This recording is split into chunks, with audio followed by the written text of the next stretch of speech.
लेकिन north Atlantic ocean ने Titanic को अपनी गोद में इस तरह से छुपा लिया था कि टाइटैनिक को ढूंढने के लिए एक के बाद एक कई सर्च ऑपरेशंस फेल होते चले गए। पहले महीने, फिर साल और फिर दशक बीतते गए, लेकिन टाइटैनिक का कोई नामो निशान तक नहीं मिल सका।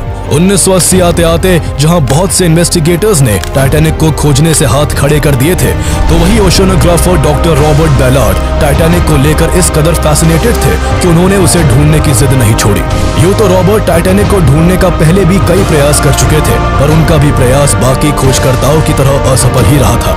लेकिन वो अपने मिशन पर डटे रहे और इसी को लेकर उन्होंने 1982 में यूएस नेवी को साथ लेकर अपनी खोज को और तेज कर दिया। आखिरकार रॉबर्ट और उनकी टीम की मेहनत रंग लाई और टाइटैनिक को 1985 में ढूंढ लिया गया। डूबने के 73 साल बाद टाइटैनिक जब पहली बार दुनिया की नजर में आया तो देखने वालों के होश उड़ गए। कभी दुनिया का सबसे खूबसूरत और सबसे आलीशान रहा टाइटैनिक समुद्र में 12,400 फीट नीचे अटलांटिक ओशन के खारे पानी और बैक्टीरिया से अपने अस्तित्व की लड़ाई लड़ रहा था। लेकिन सोचने वाली बात यह है कि आखिर टाइटैनिक को ढूंढने में 70 साल से भी ज्यादा का वक्त क्यों लग गया। आखिर रॉबर्ट बैलार्ड ने टाइटैनिक को कैसे खोजा? टाइटैनिक के मलबे की जांच करने पर ऐसा क्या पता चला जिससे उसके डूबने का एक खास कारण सामने आया। 400 miles off the coast of Newfoundland, the great ship went down after striking an iceberg. Never a trace was found. The mighty ship went down in less than 3 hours. More than 1,500 people died. Only 713 survived. It took researchers decades to find the doomed ocean liner. Scientists have even seen the iceberg damage that doomed the Titanic. It's so huge that in the gloom, cameras can only ever show us tantalizing snapshots of the decaying ship, never the whole thing. Just could not believe that this magnificent ship, which was the most magnificent ship in its day, could actually sink.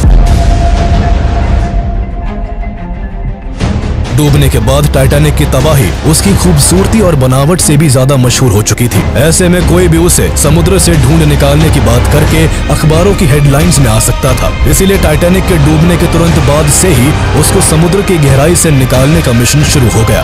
दरअसल explorers Titanic को ढूंढ निकालने को लेकर इसीलिए भी उम्मीद से भरे हुए थे क्योंकि टाइटैनिक ने डूबने से पहले कारपेथिया शिप को जो डिस्ट्रेस सिग्नल्स भेजे थे उसके जरिए उसकी लोकेशन के कोऑर्डिनेट्स कारपेथिया के पास मौजूद थे। उन्हीं को फॉलो करते हुए कारपेथिया शिप ने टाइटैनिक के 700 से ज्यादा सर्वाइवर्स तक पहुंचकर उन्हें रेस्क्यू किया था। इसलिए सभी का अनुमान था कि डिस्ट्रेस सिग्नल से मिले कोऑर्डिनेट से जब टाइटैनिक से उतारी गई लाइफ बोट्स को ढूंढ लिया गया था तो टाइटैनिक भी उसी लोकेशन के आसपास ही कहीं होगा। लेकिन लोग इस बात को नजरअंदाज कर रहे थे कि कारपेथिया को डिस्ट्रेस सिग्नल टाइटैनिक के डूबने से 2 घंटे पहले रिसीव हुआ था और इन 2 घंटों में डूबता हुआ टाइटैनिक ना जाने समुद्र के किस कोने में कितनी गहराई में पहुंच चुका था।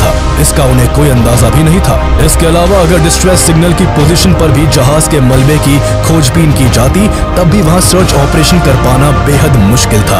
एक तो नॉर्थ अटलांटिक ओशन के उस एरिया में वेदर कंडीशंस इतनी एबनॉर्मल है कि वहां रहकर इतने बड़े टास्क को कर पाना किसी भी तरह से आसान नहीं होता। दूसरी बात यह थी कि उस समय इतने एडवांस टूल्स का इन्वेंशन नहीं हुआ था जिनके जरिए समुद्र की हजारों किलोमीटर की गहराई में टाइटैनिक के मलबे को ढूंढा जा सके। लेकिन ये सच्चाई जानने के बाद भी कुछ लोग टाइटैनिक को समुद्र से ढूंढ निकालने की कोशिश में लगे हुए थे। टाइटैनिक के साथ हुए हादसे में कई वेल्दी विक्टिम्स भी थे जिनके परिवार अपने पैसे और ताकत के इस्तेमाल से टाइटैनिक को बाहर निकालना चाहते थे।